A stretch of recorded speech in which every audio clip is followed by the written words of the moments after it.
តោះសួស្តីទាំងអស់គ្នាអញ្ចឹងថ្ងៃនេះយើងបន្តមេរៀនទៀតតកតងជាមួយនឹងការប្រមូលបន្ទុកដែលមានអំពើលើគ្រឿងបង្គុំណាដោយនៅវីដេអូមុនគឺយើងបានកំណត់ត្រឹមវិមាត្រធ្នឹមណាតាមទិសខ្លីនិងតាមទិសវែងណាអញ្ចឹងយើងនឹងបន្តទៀតទៅដល់ការកំណត់នៅប្រភេទកម្រាលខណ្ឌកម្រាស់ខណ្ឌបន្ទុកលើកម្រាលខណ្ឌនិងបន្ទុកដែលមានអំពើទៅលើធ្នឹមតោះអញ្ចឹងឥឡូវយើងចូលទៅដល់ការកំណត់ប្រភេទកម្រាលខណ្ឌដោយកម្រាលខណ្ឌយើងមានពីរប្រភេទណាជាកម្រាលខណ្ឌមួយទិសនិងពីរទិសដោយអាស្រ័យទៅលើផលធៀបជ្រុងវែងជាមួយនឹងជ្រុងខ្លីករណីកម្រាលខណ្ឌដែលមានទម្រព័ទ្ធជាមួយគ្រប់ទិសណាអញ្ចឹងយើងចុច Control Shift M មកដើម្បីបដូរពី Text Style មក Matte Style តែមកទៀតយើងទៅសេថា Slab 10សញ្ញាដកដាក់ underscore មក System 10.2 មកតាំងដោយស្មើអញ្ចឹងដោយសារវាមានពីរប្រភេទអញ្ចឹងយើងទៅសេជា programming ណាអញ្ចឹងសេលក្ខខណ្ឌយើងអាចចុចកន្លែងពាក្យ programming ហើយយើងជ្រើសរើសយកភាសាលក្ខខណ្ឌណាបាទគ្នាបិទណាយើងចុចលើ keyboard ទៀតក៏បានដែរកន្លែងគ្នាបិទមកណាបន្តមកទៀតយើងចុចលក្ខខណ្ឌ if ប្រសិនបើណាអញ្ចឹងវា10ដង្កៀបបិទហ្នឹងបាទកន្លែងគ្នាបិទហ្នឹងif ករណីយើងអត់ចាំ shortcut យើងអាច click លើកន្លែងនេះបានណាបាទប្រសិនបើ LB អញ្ចឹង L control សញ្ញាដកមកយើងដាក់ subscript ហើយចែកនឹង LA មកករណីវាធំជាង2 10ថ្មិញកណ្ដុរមកយើងដាក់មក one way slab ជាកម្រាលខណ្ឌមួយទិសណាបន្តមកទៀតយើងថែមលក្ខខណ្ឌមួយទៀតមកយើងប្រើពាក្យ otherwise ឬក៏ else ក៏បានដែរមានន័យថាក្រៅពីលក្ខខណ្ឌបើយើងមានតែពីរលក្ខខណ្ឌទេអញ្ចឹងបើក្រៅពីលក្ខខណ្ឌទី1វាចូលលក្ខខណ្ឌទី2តែម្ដងណាឬក៏យើងអាចទៅសេជាលក្ខខណ្ឌ else if ក៏បានដែរណាបាទ statement after if ណាអញ្ចឹងវា control semicolon ណាឬក៏យើង click លើនេះមកប្រសិនបើ LB ចែកជាមួយនឹង LA តូចជាងស្មើអញ្ចឹង control លេខ9ករណីយើងអត់ចាំទេយើងអាចចូលកន្លែង operator ហើយយើងជ្រើសរើសយកលក្ខខណ្ឌប្រៀបធៀបណាតូចជាងស្មើអញ្ចឹងទៅណាធំជាងស្មើណាបន្តមកទៀតយើងសរសេរមកបើវាធំជាងតូចជាងស្មើ2នោះវាជាប្រភេទកម្រាលខណ្ឌ2ទិសបន្តមកទៀតយើងចុចសញ្ញាស្មើដើម្បីវាកណនីឲ្យយើងតើវាចូលលក្ខខណ្ឌមួយណាណាអញ្ចឹងប្រភេទកម្រាលខណ្ឌយើងនេះជាប្រភេទកម្រាលខណ្ឌ2ទិសណាដោយសារសមត្ថកម្មខាងលើគឺយើងបញ្ចូលហើយគឺប្រឡោះល្វែងតាមទិសវែងគឺ6ម៉ែត្រតាមទិសខ្លី5ម៉ែត្រអញ្ចឹងចែកគ្នាទៅវាតូចជាង2អញ្ចឹងតូចជាង2ជាប្រភេទកម្រាលខណ្ឌ2ទិសណា2ទិសតោះអញ្ចឹងបើជាប្រភេទកម្រាលខណ្ឌ2ទិសគឺយើងត្រូវកំណត់កម្រាស់កម្រាលខណ្ឌហ្នឹងតាមវិធីរបស់កម្រាលខណ្ឌ2ទិសណាសម្រាប់កម្រាលខណ្ឌ2ទិសយើងមានវិធីច្រើនណាបាទវាមានវិធី coefficient method CM method ណាយើងមាន direct design method យើងមាន equivalent frame method យើងមាន load distribution method strip method year line analysis method ឬក៏ final element method ណាអញ្ចឹងនៅក្នុងនេះគឺខ្ញុំសូមធ្វើការកំណត់កម្រាស់ហ្នឹងដោយប្រើវិធីសាស្ត្រCM coefficient method វិធីសាស្ត្រមុំម៉ងមេគុណណាបាទ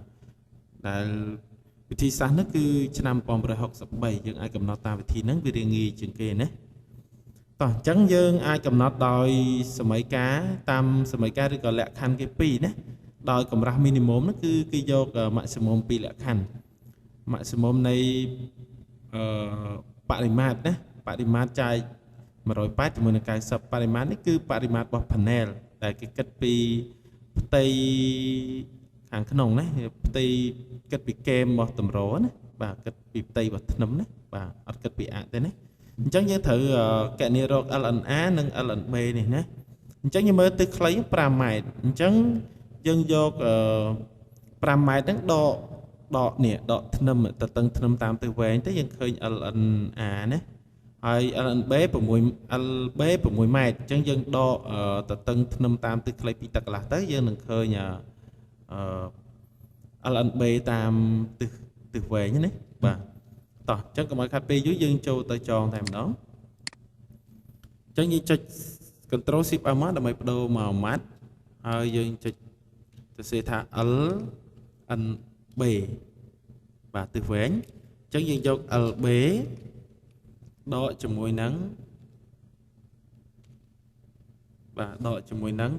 ធ្នឹមតាមទិសខ្លីណាបាទតតឹងធ្នឹមតាមទិសខ្លី Ctrl សញ្ញាដកមក BA អញ្ចឹងស្មើ 5.75 ម៉ែត្រណាបន្តមកទៀតយើងទៅ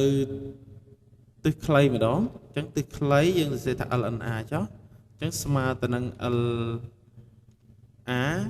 ដកតតឹងធ្នឹមតាមទិសវែងណាបាទអញ្ចឹង 4.7 ម៉ែត្រណា 4.7 ម៉ែត្រតោះអញ្ចឹងទិសខ្លី 4.7 ម៉ែត្ររីឯទិសវែង 5.75 ម៉ែត្រណា 5.75 ម៉ែត្រណាបន្តមកទៀតយើងសរសេរលក្ខខណ្ឌសម្រាប់កំណត់កម្រាស់បានណា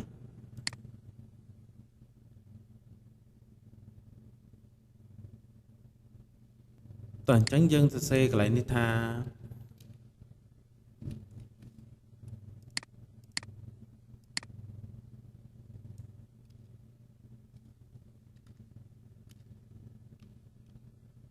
បរិមាត្ររបស់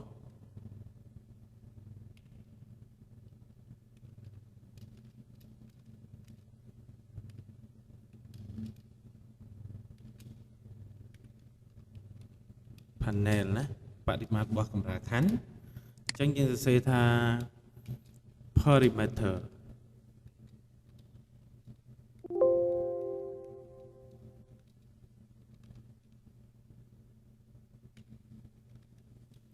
10.2 មកស្មើអញ្ចឹងវា2ដង10គ្នាបើកមក LNA បូក LNB អញ្ចឹងស្មើណានេះជាបរិមាត្ររបស់ panel ណាបាទ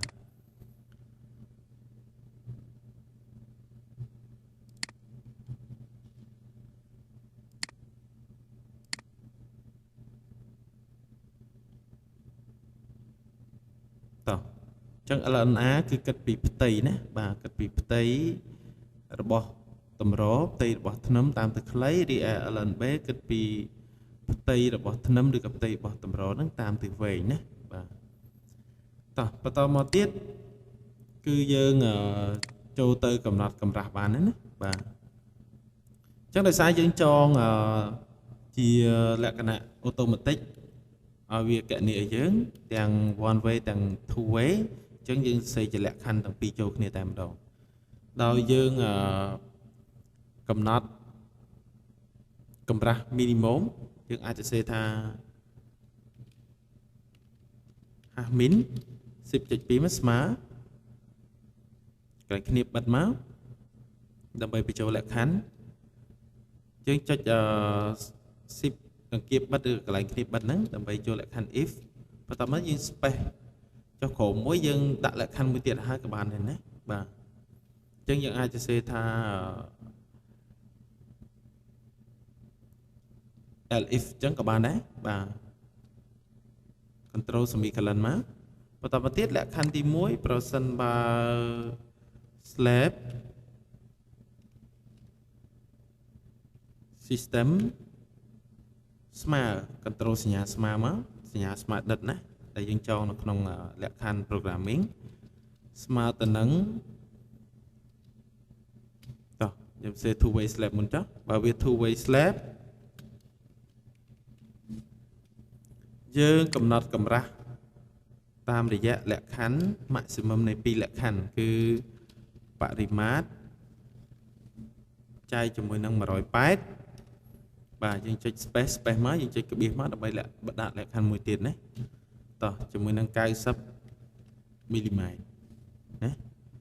ហ្នឹងលក្ខខណ្ឌសម្រាប់two way slab ណាអញ្ចឹងប្រសិនបើជា one way slab តោះបើសិនបើ one way slab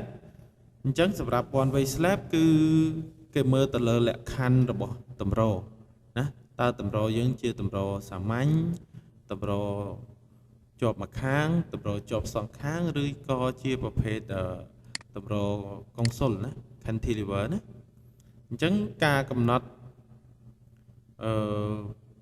កម្រាស់របស់កម្រាលខណ្ឌមួយទឹកគឺគេពឹងផ្អែកទៅលើលក្ខខណ្ឌរបស់តម្រណាបាទរបស់តម្រតោះអញ្ចឹងយើងមើលនៅក្នុងរូបនេះយើងបង្ហាញអំពីប្រភេទនៃតម្រណាតម្របែបនេះគឺ single span បែបនេះគឺគេអាចសន្មតជា simply support អញ្ចឹងគឺកម្រាស់គឺអាចយក L លើ20ណាហើយបើតម្រជាប់ម្ខាងគឺ L លើ24តម្រជាប់សងខាង L លើ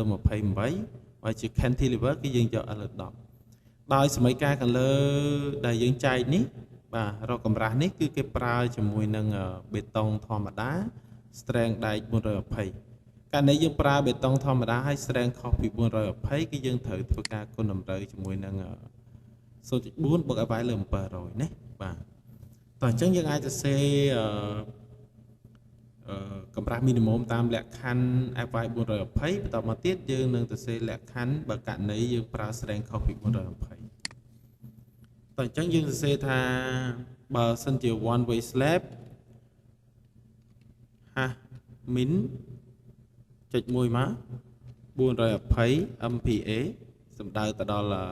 ករណីបើសិនជាយើងប្រើ strength ដែក420អញ្ចឹងយើងចុចសញ្ញាស្មើ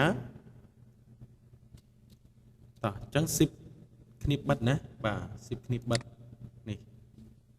ឬក៏ដង្កៀបបិទណានៅកន្លែងគ្នាមួយគ្នាណាបាទ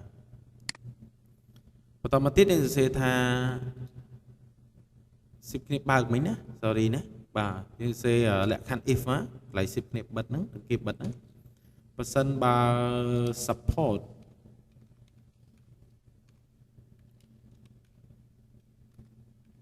support condition ស្មើ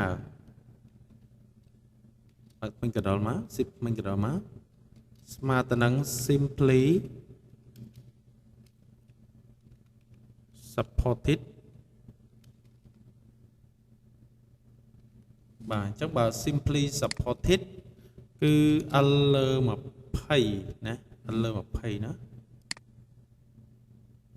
បាទអញ្ចឹង L ហ្នឹងគឺ LR ណាបាទ L ហ្នឹងគឺ LR ណា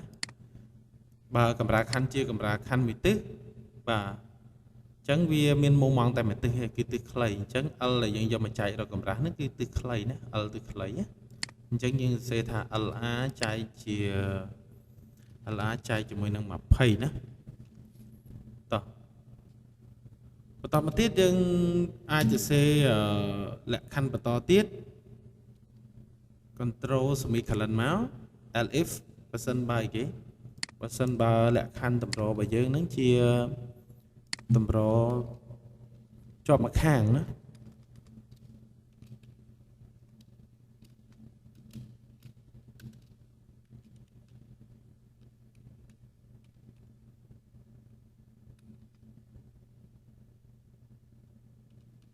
តោះបើលក្ខខណ្ឌតម្រជាប់មួយខាងអញ្ចឹង L លើ24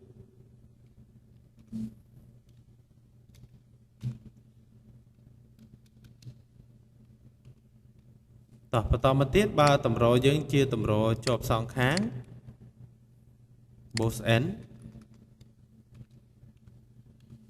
តម្រជាប់ខាងសងខាងគឺ L លើ28ណា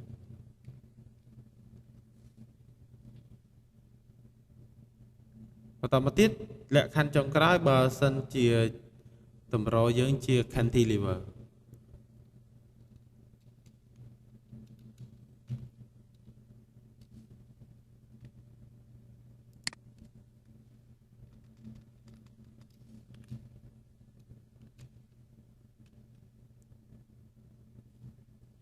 cantilever បើជាតម្រ cantilever កុងស៊ុលគឺកម្រាស់របស់កម្រាលខណ្ឌគឺយក L លើ10ណា L លើ10ហ្នឹងករណីយើងប្រើ strength 420អញ្ចឹងយើងនឹងទៅសេតម្រូវនៅខាងក្រោម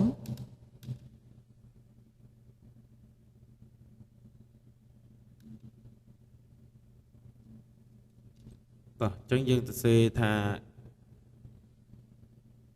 if ក៏បានឬក៏ else if ក៏បានដែរណា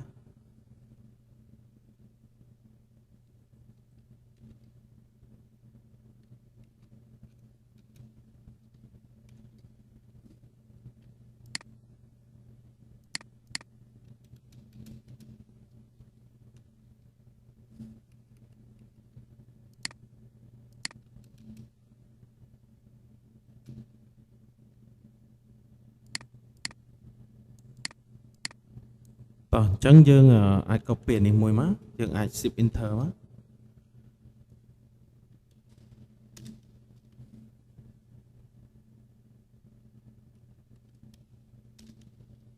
តោះចុច shift enter មកបន្តមកទៀតយើងទៅសេថា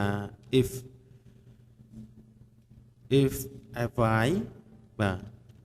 អញ្ចឹងបើករណី fy ហ្នឹងគឺស្មើទៅនឹង420ណាបើសិនបើ fy ស្មើទៅនឹង420 megapascal អញ្ចឹងយើងយកhash minimum ហ្នឹងគឺស្មើទៅនឹង hash minimum ករណីស្រែងដែក420បើមិនដូច្នោះទេយើងអាចចុច shift control ឬក៏ control shift ប្រគៀបបិទឬគ្នាបិទមកបើមិនដូច្នោះទេគឺយើងត្រូវគុណថែមនឹង 0.4 បូកជាមួយនឹង fy ចែកជាមួយនឹង700តោះ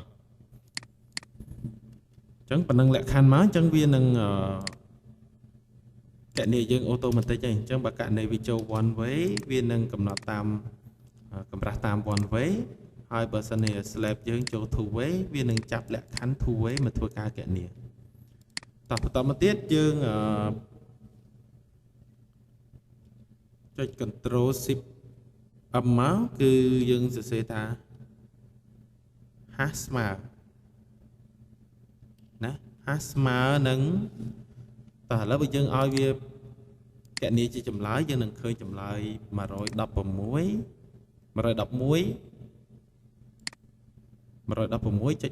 ាមីលីម៉ែត្រណាបាទຂະຫນາດមីលីម៉ែត្រអញ្ចឹងយើងអាចទៅសេ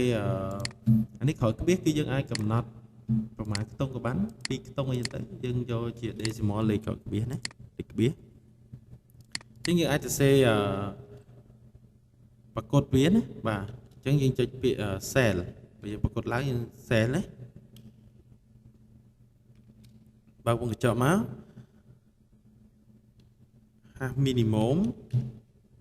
ជាមួយនឹង5មីលីម៉ែត្រអញ្ចឹងមានន័យថាវាប្រកួត55ប្រកួតឡើង55តោះអញ្ចឹងយើងអាចយកកម្រាស់120មកទឹក2អញ្ចឹងបើវា114វាប្រកួតឡើង115នេះបើវា115ឡើងវានឹងប្រកួតយក120នេះឬក៏យើងអាចប្រកួត10ក៏បានដែរតោះប្រកួត10មីលីម៉ែត្រអញ្ចឹងមានន័យចន្លោះពី1ទៅ9វានឹងប្រកួតឡើង10តែម្ដងអញ្ចឹងបើ116វាប្រកួតឡើង120ណា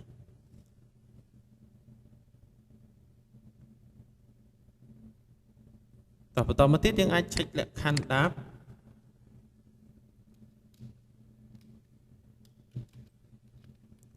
deflection តើ deflection 10.2 មកគឺស្មើទៅនឹងអញ្ចឹងគេដាក់លក្ខខណ្ឌ2ទៅ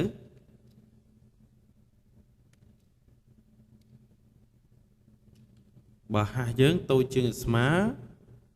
ហាស់ minimum អញ្ចឹងយើងសរសេរថា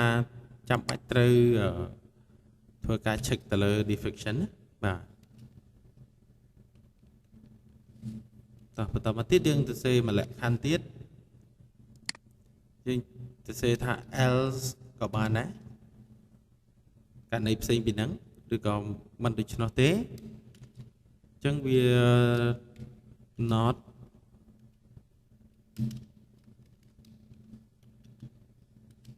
required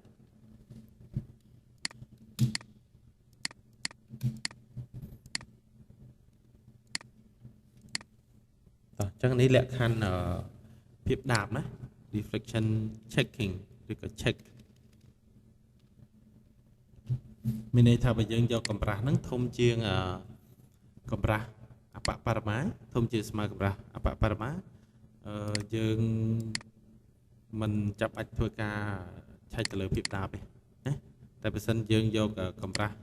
តូចជាងអាហ្នឹងគឺយើងចាំបាច់ត្រូវធ្វើការឆែកទៅលើភាពដាបណា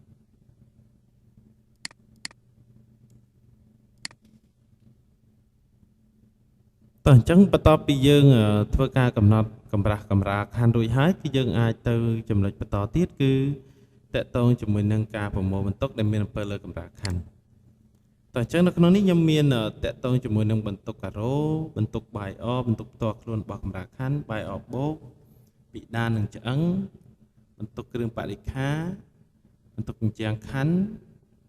ហើយបន្ទុកថេសរុបនិងបន្ទុកអថេជាដើមណា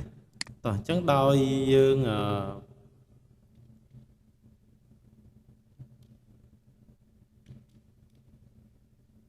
ធ្វើការសរសេរកណនីបន្ទុកការ៉ូមកខ្ញុំដាក់ថា STL ថៃចុះស្មើយើងយកកាម៉ាអញ្ចឹងបន្ទុកលើកម្រាលខណ្ឌគឺយើងយកកម្រាស់គុណដងស៊ីតេណាបាទទម្ងន់មៀតវាគុណជាមួយនឹងកម្រាស់ទៅយើងឃើញបន្ទុកក្នុង1ការ៉េណាតោះ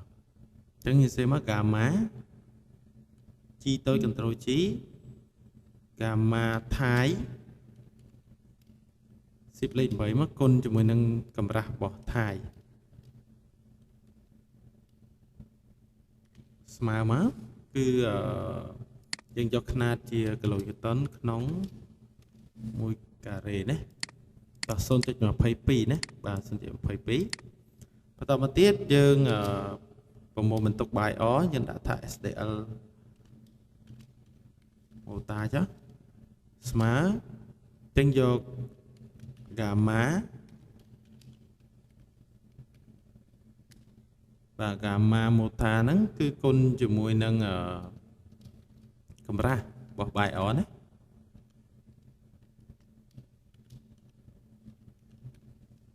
ចឹងយើងនឹងឃើញបន្ទុកទម្ងន់បាយអ 0.88 ចឹងទៅក្នុងការអនុវត្តថ្ងៃក្រោយគឺយើងអាចគិតវាបញ្ចូលគ្នាណា floor finish ហ្នឹងគឺ 1.1 យកតែម្ដងណាបន្តមកទៀតsave weight ណាបាទខ្ញុំសរសេរថា SW ចុះ save weight របស់ slab ស្មើគឺយើងយក gamma RC គុណជាមួយនឹងកម្រាស់ណាកម្រាស់របស់កម្រាស់ខណ្ឌដែលយើងកំណត់មុននឹងមិញអញ្ចឹងយកទម្ងន់មៀតបេតុងអាមេដោយសារតែកម្រាស់ខណ្ឌធ្វើពីបេតុងអាមេយើងយក gamma RC គុណជាមួយនឹងកម្រាស់របស់កម្រាស់ខណ្ឌយើងនឹងឃើញទម្ងន់របស់កម្រាស់ខណ្ឌក្នុង1ការ៉េណាតោះអញ្ចឹងនេះបន្ទុកកម្រាស់ខណ្ឌ 2.88 ណាបន្តមកទៀតយើងមានplastering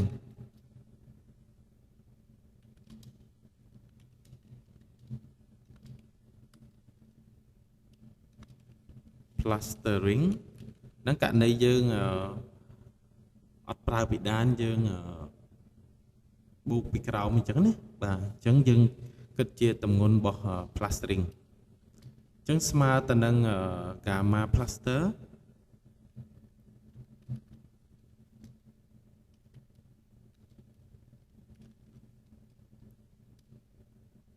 គុណជាមួយនឹងកម្រាស់របស់ plastering យើងណា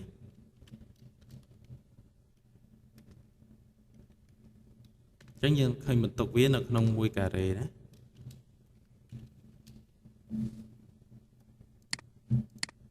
តោះអញ្ចឹងពីដាននិងឆ្អឹងដូចជាយើងដកនៅក្នុងនេះយើងដកចេញពី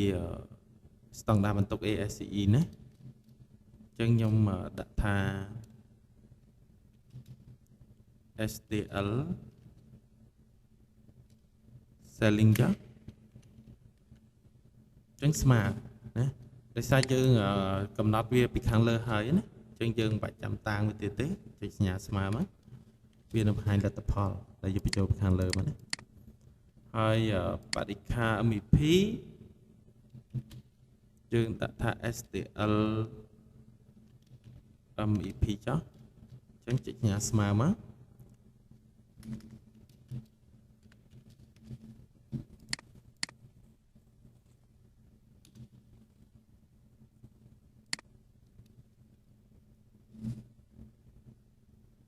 បន្តមកទៀតយើងមានបន្ទុក partition ណាជញ្ជាំងខណ្ឌនៅលើកម្រាលខណ្ឌណាតែអញ្ចឹងខ្ញុំចាត់វាចូលជាប្រភេទ SDL ចឹងអញ្ចឹង SDL partition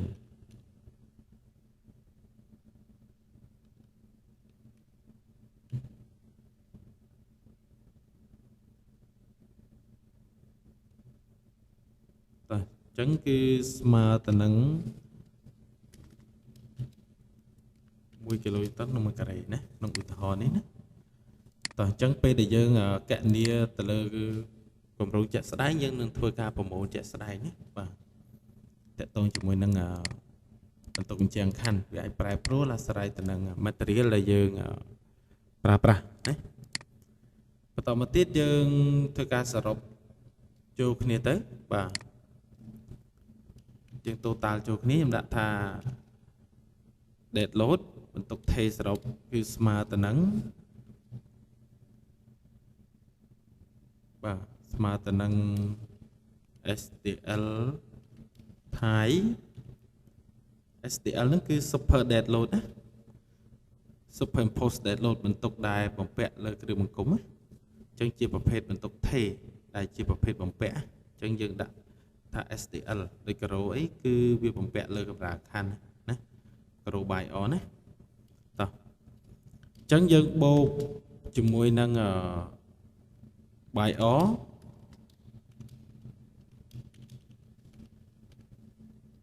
បន្តមកទៀតយើងបូកជាមួយនឹង say weight របស់កម្រាលខណ្ឌបន្តមកទៀតយើងបូកជាមួយនឹងពិដានបន្តមកទៀតយើងបូកជាមួយនឹង MEP ហើយយើងបូកជាមួយនឹង partition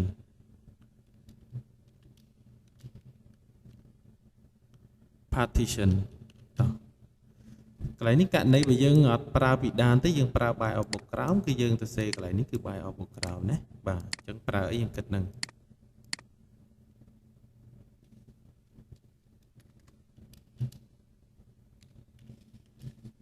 អញ្ចឹងយើងសរុបចូលគ្នាទៅគឺវា 5.65 ណា 5.65 តែយើងអាចធ្វើការផ្ទៀងផ្ទាត់ជាមួយនឹងលទ្ធផលដែលយើងបានធ្វើការគណនាដៃតោះអញ្ចឹងប្រភេទជាប្រភេទកម្រាលខណ្ឌ2ទិសហើយកម្រាស់116យើងប្រកបយក120មកទឹក2បន្តមកទៀតគឺបន្ទុកដែលមានអំពើទៅលើកម្រាលខណ្ឌយើងមានការ៉ូ 0.22 យើងមាន by on 0.88 យើងមាន say weight 2.88 ពិដាន 0.48 បរិក្ខា MEP យើងយក 0.19 partition យើងកំណត់1 គីឡូម៉ែត្រក្នុង1ការ៉េអញ្ចឹងយើងសរុបទៅគឺ 5.65 ណា 5.65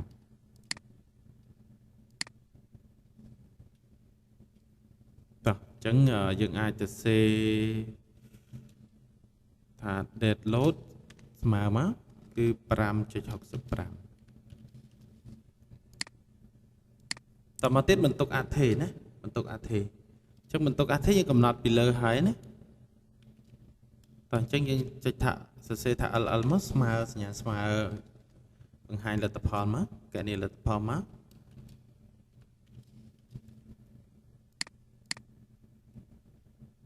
បន្តមកទៀតយើងធ្វើការ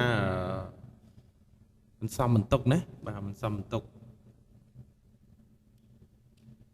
តោះអញ្ចឹងនៅក្នុងនេះខ្ញុំបន្សំតែ2ណាខ្ញុំបន្សំតែ2 combination ទេគឺ combination ទី1ទី2ណាបាទហើយជាក់ស្ដែងយើងត្រូវធ្វើគ្រប់ បន្សំទាំងអស់យើងមាន basic load combination ទៀតប្រមាណ basic load combination ហ្នឹងយើងធ្វើការបន្សំទាំងអស់ទៅបែងចែកវាមានលក្ខខណ្ឌនេះខ្លះណាតែដោយសារតែនៅក្នុងនេះគឺបន្សំដែលធំជាងគេជាទូទៅគឺបន្សំ 1.4 dead load ឬក៏ 1.2 បូក 1.6 line នេះណាអញ្ចឹងខ្ញុំធ្វើការបង្ហាញតែពីបន្សំហ្នឹងទេនេះយើងអាចធ្វើការសរសេរតទៀតជាមួយនឹងលក្ខខណ្ឌបន្សំផ្សេងទៀតដោយសារនៅក្នុងនេះយើងមានបន្ទុកខ្យល់បន្ទុកដំបូលអីទេណាអញ្ចឹងបើយើងបន្សំទៅវាគង់តែតូចដដែលទេ earthquake អត់មានទេអញ្ចឹងខ្ញុំបង្ហាញតែពីរនេះទៅបានហើយណាតោះអញ្ចឹងយើងអាចសរសេរជា matrix ណាបាទអញ្ចឹង control M មកហើយយើងដាក់មួយលក្ខខណ្ឌទៀតយើងអាច shift enter មកតោះអញ្ចឹងមានប្រមាណ combination យើងអាចបញ្ចូលមកណាបាទតែក្នុងនេះខ្ញុំបង្ហាញតែពីរបានហើយខ្ញុំសរសេរថា W slab ចុះបាទបន្ទុកលើ slab ចុចមួយមកក្នុងបន្សំទី1ណាបាទទី1ហើយបន្តមកទៀតខាងក្រោមនេះគឺក្នុងបន្សំទី2ណាអញ្ចឹងបើមាន3 4 5 6 7 8 9 10 20 30យើងអាចធ្វើការបញ្ចូលបន្ថែមទៀតមកគ្រាន់តែចុច shift enter ទៅហើយយើងសរសេរលក្ខខណ្ឌបន្តទៀតទៅណាសរសេរ load combination បន្តទៀតទៅអញ្ចឹងយើងចុច 10.2 មកស្មើចុច control M មកហើយយើង shift enter មកអញ្ចឹងបន្សំទី1 1.4 dead load រីឯបន្សំទី2គឺ 1.2 dead បូក 1.6 line ណាសារក្នុងនេះវាអត់មានroof line អីទេណាបាទហើយបើយើងយកបន្សំទី3យកមកបន្សំក៏វាតូចជាងទី2ដដែលដែរដោយសារនេះវា 1.2 dead បូក1 line ណាបាទហើយអានេះគឺនៅតែតូចជាងទី2ដដែលដោយសារអត់មាន win ទេហើយ roof line ក៏អត់ដែរអញ្ចឹង 1.2 dead បូក line តូចជាងទី2ដដែលដែរអញ្ចឹងហើយបើខ្ញុំសរសេរតែ2ទៅបានទេណាហើយបើយើងចង់សរសេរឲ្យវាគ្រប់ទាំងអស់ក៏បានដែរតែតើយើងបញ្ចូលអញ្ញត្តិ win load ឬក៏ earthquake បន្ថែមទៀតណាបាទបើមិនចឹងទេយើងសរសេរទៅវាអត់ស្គាល់ win load អត់ស្គាល់ earthquake ទេណាបាទតោះអញ្ចឹងយើងសរសេរតែ2នឹងបានណាបាទបន្តមកទៀតយើងអាចធ្វើការចុចឲ្យវាកណនីចម្លើយយើងមកបាទចុចសញ្ញាស្មើកណនីមកអញ្ចឹងយើងមើលຂະຫນາតវាជាគីឡូញូតុនក្នុង1ការ៉េតោះអញ្ចឹងយើងនឹងឃើញណាបន្សំទី1គឺ 7.91 រីឯបន្សំទី2គឺ 9.852 ណានេះវាសិនតែយើងធ្វើ load combination ណាអញ្ចឹងបន្ទុក ultimate យើងអាចយកអាធំជាងគេទៅយើងសរសេរថា WI គឺស្មើទៅនឹង maximum នៃនេះបន្សំទី1ក្បៀស1មកជាមួយនឹងបន្សំទី2មួយណាធំវានឹងចាប់មួយនឹងឲ្យយើងណាបាទយកទៅប្រើណាតោះគីឡូញូតុនក្នុង1ការ៉េ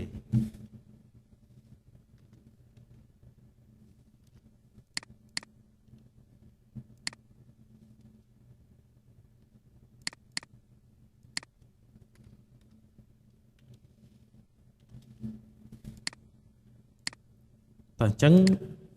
9.852 ណា 9.852 តោះហ្នឹងបើយើងធ្វើ load combination ណាបាទតោះអញ្ចឹងបន្តមកទៀតយើងទៅកំណត់បន្ទុកដែលមានអំពើទៅលើធ្នឹម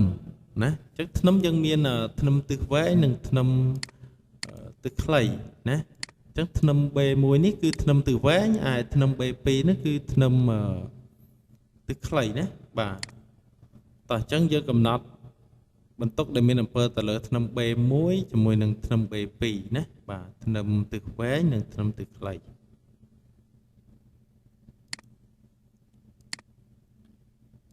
ញ្ចឹងបន្ទុកដែលមានអំពើទៅលើធ្នឹមបាទជាទូទៅវាមានបន្ទុកផ្ទាល់ខ្លួនបាទហើយយើងមានបន្ទុកជញ្ជាំងឥដ្ឋបាទអាចឥដ្ឋ10ឥដ្ឋ20បាទឥដ្ឋតាន់ឥដ្ឋប្រហោងអីទៅឬក៏សម្ភារៈផ្សេងទៀតអាចជាកញ្ចក់ឬក៏អីផ្សេងណាតោះអញ្ចឹងយើងមានបន្ទុកផ្ទាល់ខ្លួនបន្ទុកជញ្ជាំងឥដ្ឋបន្ទុក កម្រាលខណ្ឌដែលមានអំពើទៅលើធ្នឹមណាហើយបន្ទុកដល់កម្រាលខណ្ឌដែលមានអំពើលើធ្នឹមមាន2ទៀតណាកម្រាលខណ្ឌមានបន្ទុកថេនិងអថេអញ្ចឹងវាមានបន្ទុកថេកម្រាលខណ្ឌដែលផ្ទេរមកលើធ្នឹមនិងមានបន្ទុកអថេកម្រាលខណ្ឌដែលផ្ទេរមកលើធ្នឹមណាតោះអញ្ចឹងកន្លែងបន្ទុកផ្ទាល់ខ្លួនគឺយើងយកកាឡាផ្ទៃគុណជាមួយនឹងដង់ស៊ីតេណាបាទអញ្ចឹងកាឡាផ្ទៃរបស់ធ្នឹមគឺb គុណជាមួយនឹងហាសអញ្ចឹងអានេះទិសវែងអញ្ចឹងទិសវែងគឺ b គុណជាមួយនឹងហាស b បាទអញ្ចឹងអានេះកាឡាផ្ទៃណាបាទកាឡាផ្ទៃគុណជាមួយនឹងដង់ស៊ីតេណាធ្នឹមបេតុងអាមេអញ្ចឹងកាម៉ាអាស៊ីយើងឃើញសេវេតមានណាបាទតោះ 3.6 ណា 3.6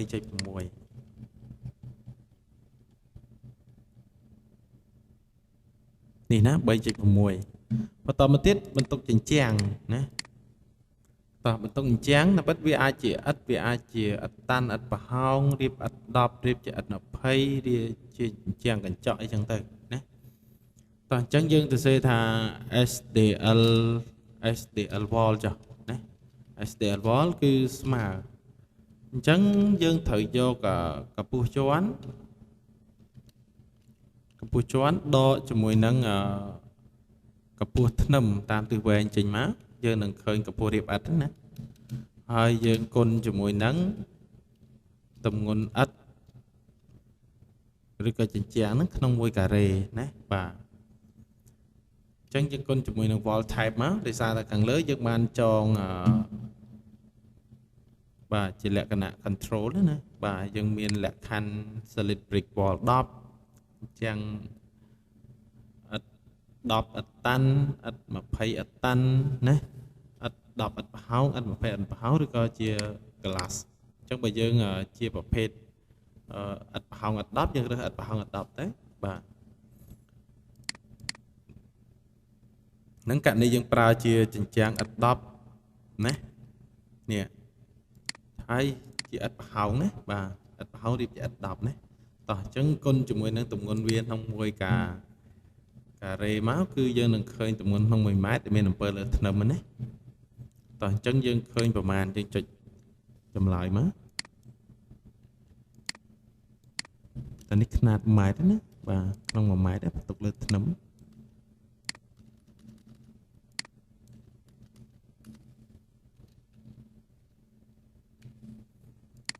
តោះដូចគ្នាយើងគិតຂະຫນາດក្នុង1ម៉ែត្រមក5.427ណា 5.427 បន្តមកទៀតបន្ទុកថេកម្រាលខណ្ឌដែលផ្ទេរមកឲ្យធ្នឹមតោះអញ្ចឹងធ្នឹមយើងមានធ្នឹមខាងក្នុងនិងធ្នឹមខាងក្រៅណាបើករណីវានៅខាងក្រៅបាទជុំវិញបរិមាណអគារនេះ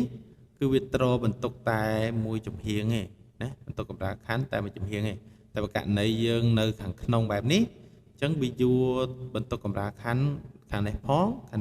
នេះផងណាសងខាងណាតោះអញ្ចឹងខ្ញុំសរសេរទៅជា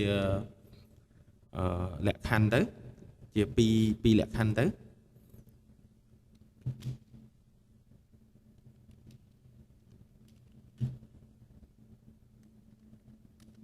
តោះដាក់ថាបន្ទុកថេកម្រាលខណ្ឌ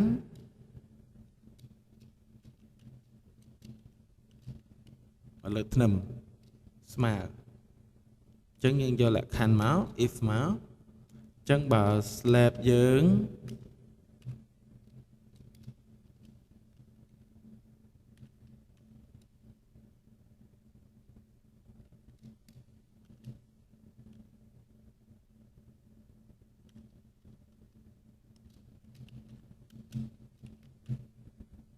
បើជាកម្រាលខណ្ឌ2ទិស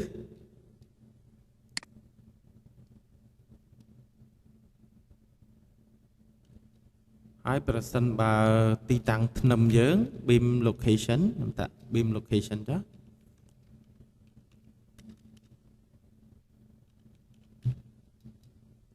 beam location យើងបើសិនជានៅ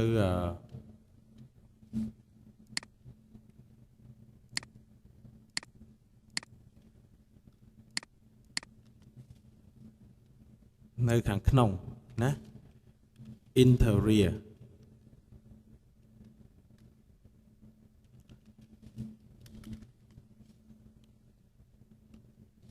តោះអញ្ចឹងបើវានៅខាងក្នុង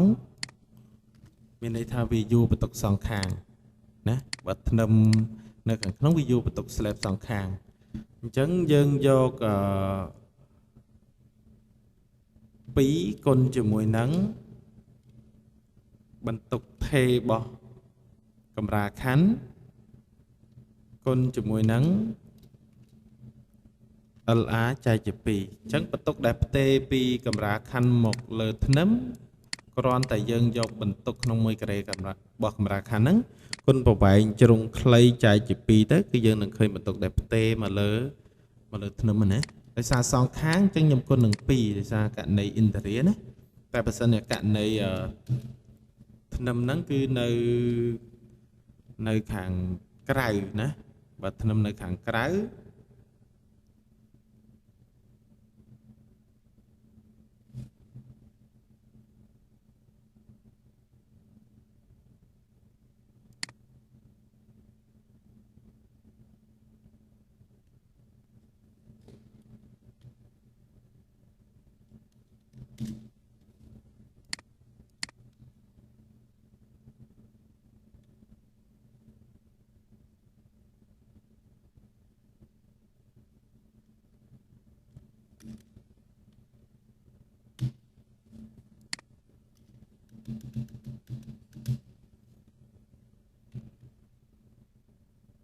តោះអញ្ចឹងបើសិនជា beam location យើងនៅ exterior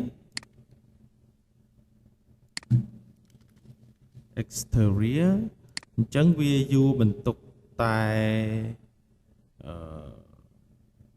មួយខាងណាបាទយូរបន្ទុកតែមួយខាងណា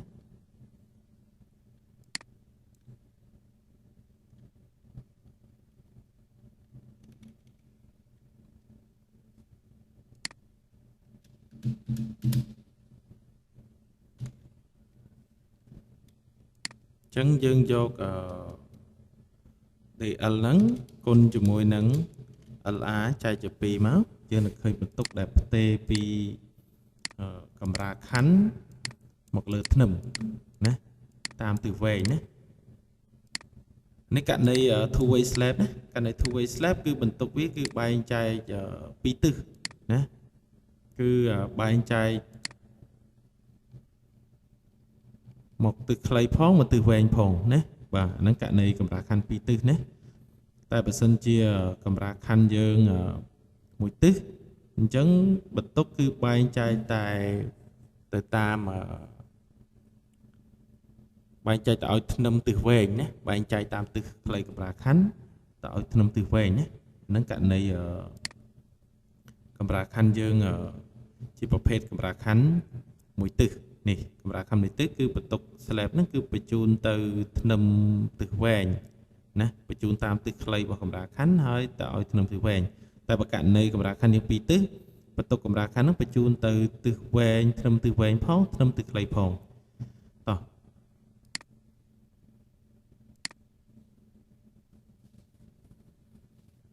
អញ្ចឹងយើងទៅសេអញ្ចឹងមក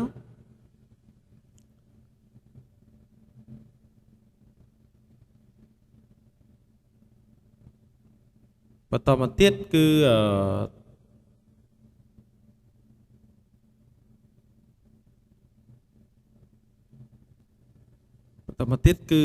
អញ្ចឹង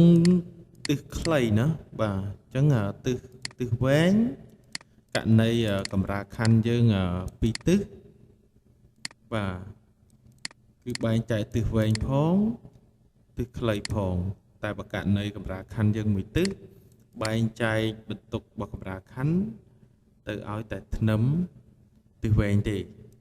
អញ្ចឹងកន្លែងនេះត្រូវសរសេរលក្ខខណ្ឌមួយទៀតណាបាទតោះអញ្ចឹងយើងអាច copy នេះក៏បានឬក៏យើងចុច space មកយើងចុចcontrol semicolon អញ្ចឹងបើ slab យើងហ្នឹងគឺ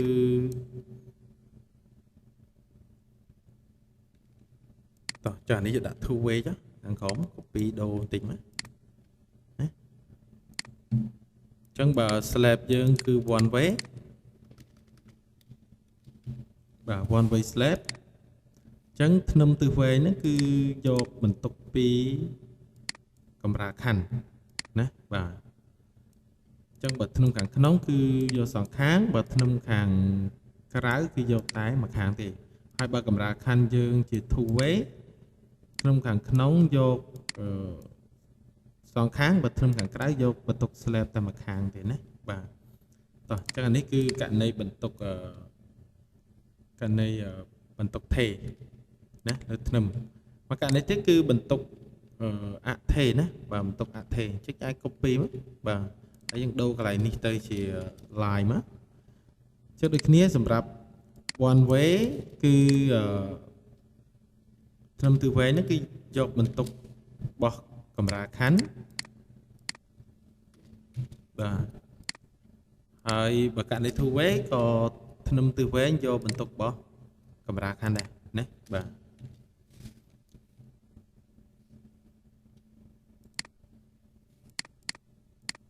តោះយើងអាចឲ្យជាកណនីជាចម្លើយយើងណាបាទតែអញ្ចឹងຂະຫນາດគីឡូញូតុនក្នុង1ម៉ែត្រ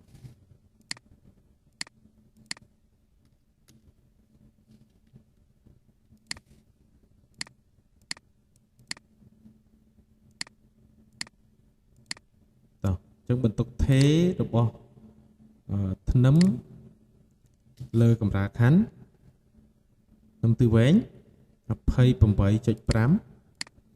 តោះអញ្ចឹងបើយើងមើលលទ្ធផលដែលយើងកណនីបាទ 28.5 ណាបាទដោយសារវាយូរសងខាងហើយ line load 9.6 ណា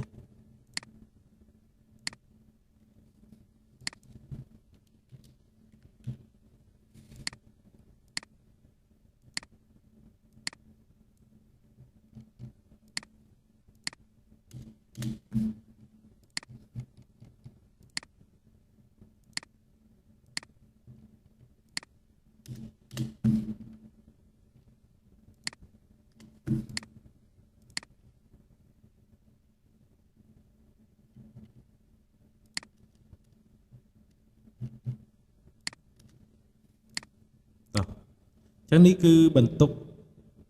ដែលមានអំពើទៅលើធ្នឹមទី1គឺ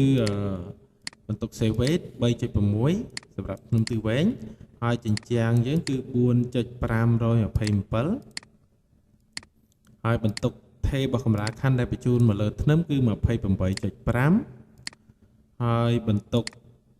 អថេកម្រាលខណ្ឌដែលផ្ទេរមកឲ្យធ្នឹមគឺ 9.6 ណាបាទដោយដែលយើងការកណនីដៃរបស់យើងណាតោះអញ្ចឹងនេះគឺតកតងជាមួយនឹងរូបរាងនៃបន្ទុកបាទគឺបន្ទុកថេគឺមានរូបរាងជាពង្រីស្មើបាទហើយបន្ទុកផ្ទាល់ខ្លួនណាបាទបន្ទុកថេជាបន្ទុកផ្ទាល់ខ្លួនរបស់ធ្នឹមពង្រីស្មើហើយបន្ទុកចិញ្ចាំងដែលមានអំពើទៅលើធ្នឹមក៏រាងជាពង្រីស្មើរីឯបន្ទុកថេដែលបញ្ជូនទៅលើធ្នឹមតាមទិសវែងហ្នឹងគឺបន្ទុកមានរាងជាចតុកោណភ្នាយណាទាំងបន្ទុកថេនិងបន្ទុកអថេ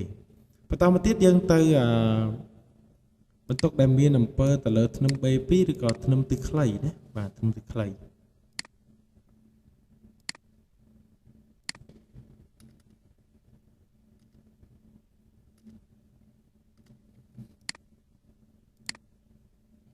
តោះអញ្ចឹងនៅក្នុងនេះដែរគឺយើងអាច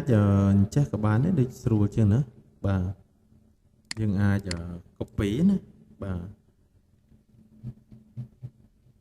តោះយើងអាច copy នេះមក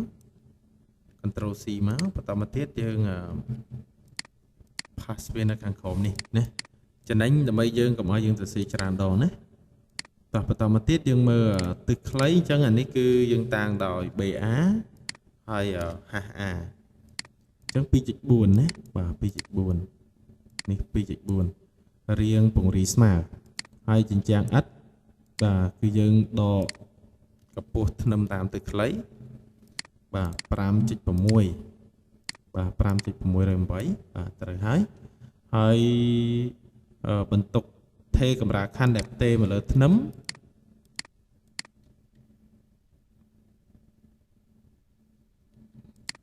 បន្ទុកកម្រាលខណ្ឌនៃផ្ទេមកលើធ្នឹមបើករណីone way slab បើករណីកម្រាលខណ្ឌមួយទិសបន្ទុកនោះវាផ្ទេទៅឲ្យធ្នឹមទិសវែងអញ្ចឹងបន្ទុកកម្រាលខណ្ឌអត់ផ្ទេមកឲ្យធ្នឹមទិសខ្លីទេអញ្ចឹងមានន័យថាបើសិនជាកម្រាលខណ្ឌមួយទិសសម្រាប់ one way slab គឺស្មើ0ណាបាទបន្ទុកដែលមានដែលផ្ទេមកឲ្យធ្នឹមទិសខ្លីហ្នឹងគឺ0ណាបាទយើងដាក់0គីឡូម៉ែត្រក្នុង1ម៉ែត្របាទ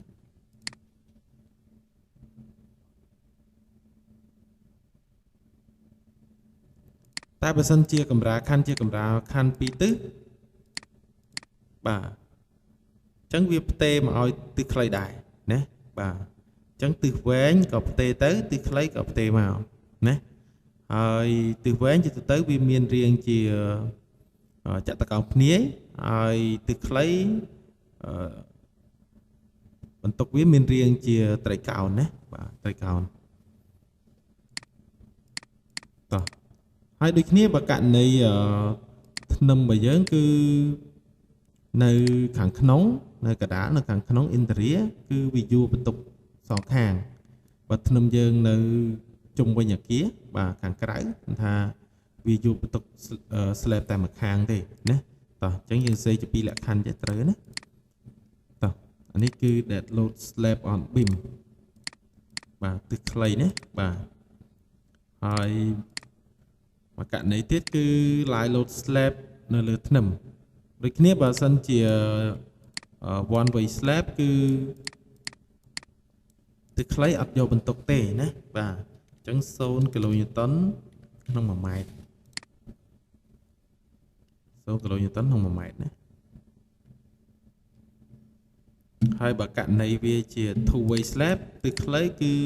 យកបន្ទុកពីកម្រាលខណ្ឌករណីបើធ្នឹមខាងក្នុងយកសងខាងអញ្ចឹងយើងគុណនឹង2ទៅហើយបើសិននៅករណីធ្នឹមនៅខាងក្រៅគឺយួរបន្ទុក slab តែមួយខាងទេណា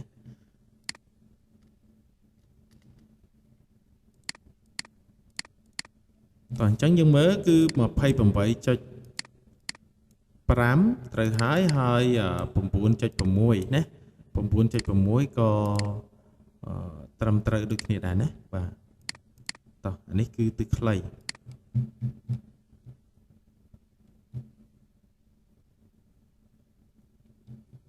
តោះអានេះគឺទិសវែងណាបាទទិសវែង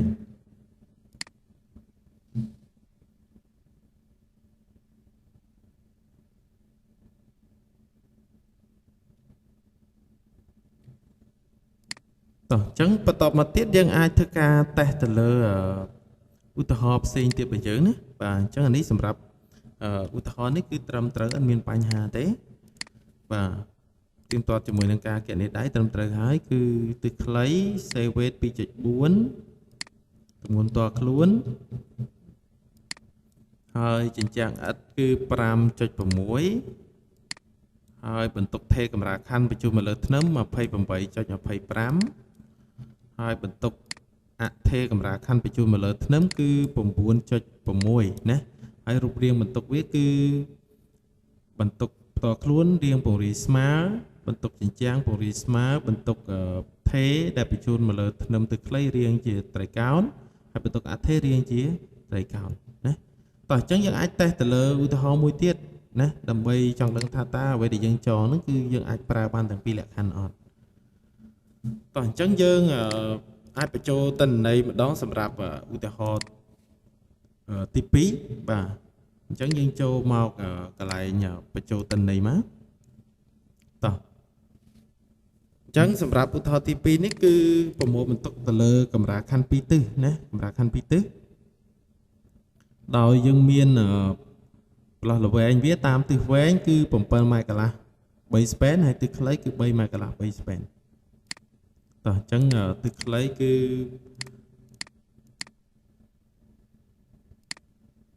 3កន្លះណាបាទ 3.5 ពីទិសវែងគឺ 7.5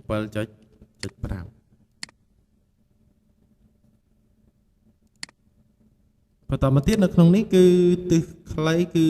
ទំហំមកកាត់25 ខ្សែសម្រាប់ធ្នឹមហើយទិសវែងគឺ30 25ខ្សែ36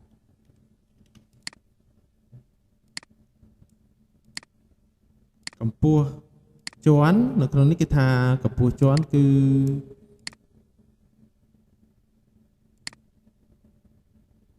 3.8 ម៉ែត្រណាបាទអញ្ចឹង3.8 ម៉ែត្រអញ្ចឹងយើងបញ្ចូលកន្លែងនេះមកគឺ3.8 ម៉ែត្រ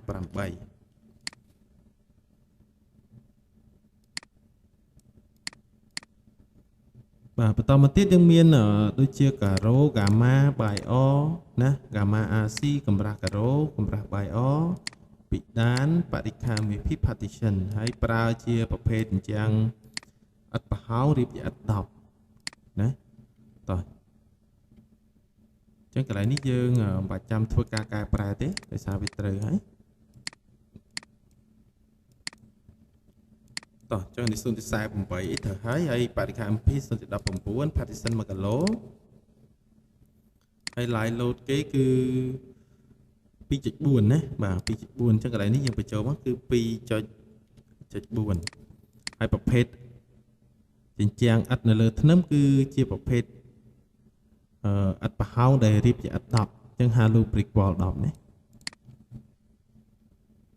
តោះ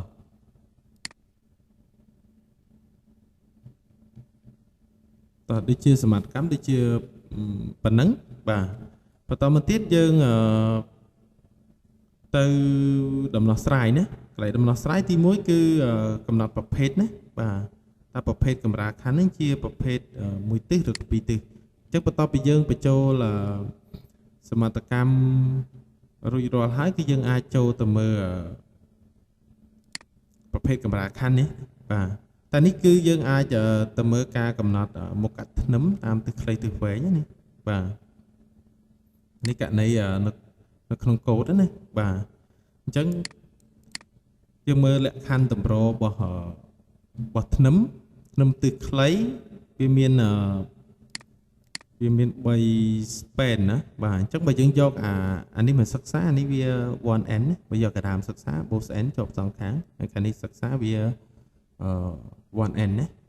ហើយ 1n គឺរៀងក្រាស់ជាងណាបាទ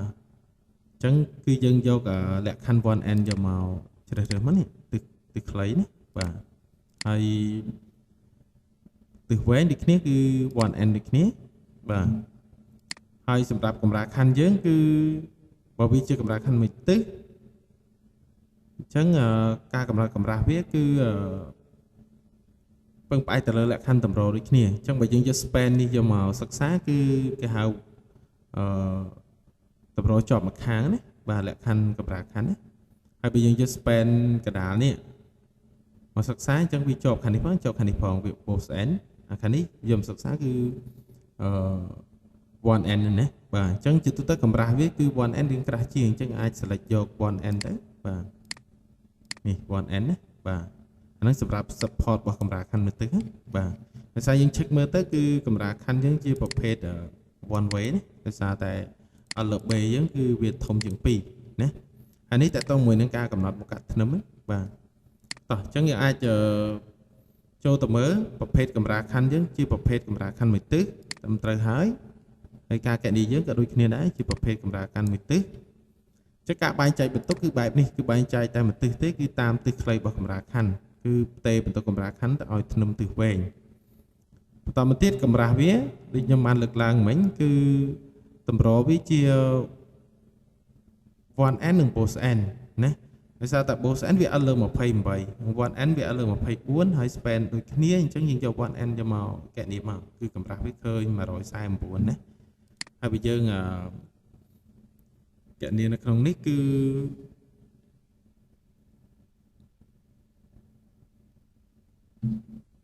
តោះអញ្ចឹងកម្រាស់វាគឺ110 139ណាកណនី 1n ណាកណនី both n 119តោះអញ្ចឹងកន្លែងនេះដូចជាតោះអញ្ចឹងយើង 0.4 បូកឲ្យ700ទៅគុណជាមួយនឹង420ណាបាទតោះអញ្ចឹង139ណាបាទ139 Trong bây giờ cả này dân rất chia bộ sen dân khơi tại cầm ra tay mà rồi đầm bộ nè nè tỏ chân dân vô Accra nè giờ Accra vô màu sắc sáng nè và vì bà hai cái chân vô tam Accra mà nè chân cái này cái dân rất chia one and con dụ ở má tỏ chân cầm ra với cứ mà rồi sam bầm buồn ở dân ai bắt cột vô mà rồi xài nè rồi xài và tao mới tiếp nhưng mơ bình tục để miền Nam Pơ lơ cầm ra khăn trong bình tục để miền Nam Pơ lơ cầm ra khăn cứ sọp chụp này tất cứ bầm mũi chạy đập bay nè bầm mũi chạy đập bay và chân cà rô sinh chơi phải pí bài o sinh chơi bài bầm bay xe quét bay chạy sam bầm mũiហើយពីដានសរសៃ8បរិខាមីភីសិន14 partition 1គីឡូចឹងយើងសរុបទៅ 6.13 ត្រឹមត្រូវហើយឡាយឡូតយើងគឺ 2.4 ណា 2.4 បន្ទុក ultimate យើងគឺ 11.196 ហ្នឹងករណីយើងធ្វើ load combination ណាបាទករណីយើងមិនសមបន្តមកទៀតយើងមើលបន្ទុកដែលមានអំពើទៅលើធ្នឹម B1 ណាចឹងបន្ទុកដែលមានអំពើលើធ្នឹម B1 គឺ4.32 បាទធ្នឹមទិសវែងបាទ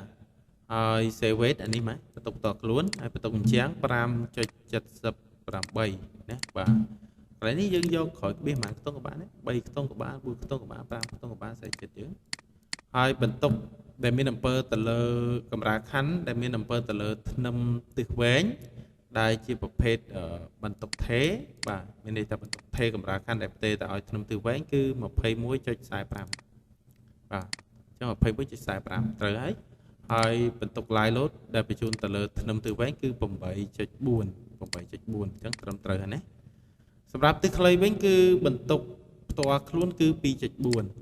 ណា 2.4 បន្ទុកផ្ទាល់ខ្លួនបាទហើយបន្ទុកចិញ្ចាំងគឺ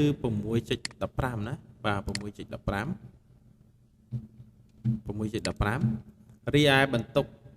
ថេដែលផ្ទេរទៅលើធ្នឹមទិសខ្លីគឺស្មើ0ដោយសារវាជា one way slab អញ្ចឹងបន្ទុកវាផ្ទេរទៅឲ្យធ្នឹមទិសវែងធ្នឹមទិសខ្លីគឺអត់យកបន្ទុកបោះកម្រាលខណ្ឌទេណាអញ្ចឹងគឺវាស្មើនឹង0ណាទាំងបន្ទុកថេកម្រាលខណ្ឌនិងបន្ទុកអថេកម្រាលខណ្ឌផ្ទេរមកលើធ្នឹមគឺអត់មានទេណាអញ្ចឹងនៅក្នុងនេះគឺសម្រាប់កម្រាលខណ្ឌធ្វើការ